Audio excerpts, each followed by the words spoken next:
Балалар, мынау ненің суреті айта қойыңдаршы? Дұрыс, дүкеннің суреті. Дүкенде кімдер тұрады? Адамдар. Дүкенде дұрыс, дүкенде дүкеншілер болады, және сатушы адамдар болады, иә балалар? Дүкеннен біздер нелер аламыз? Дұрыс айтасыздар. Дүкеннен біз өзіміздің керек заттарымызды аламыз. Ендеше балалар, бүгін біз адалдық дүкеніне барамыз. Ендеше балалар, біз қазір адалдық дүкеніне барамыз.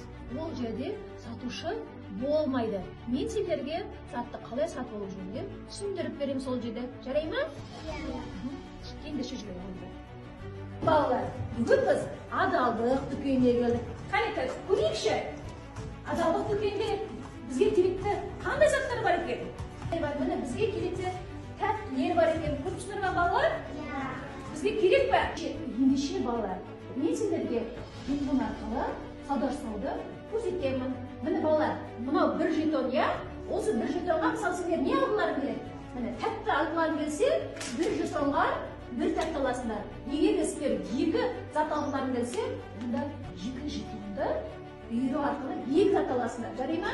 Заттарыңды алып болғаннан кейін жетонды міне бұл жерде қорапшаға бүйтіп салып кетеміз. Түсінікті ме балалар? Қанеке ала қойыңдар. Мен сендерге қазір жетонды береймін. Ала қой.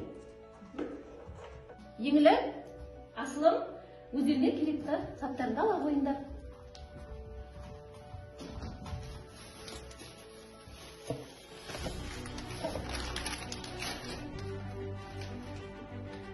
Асылым, қане, неше зат алдың? 2 зат. Қане? Шара. 1, 2. Енді неше жетон береді?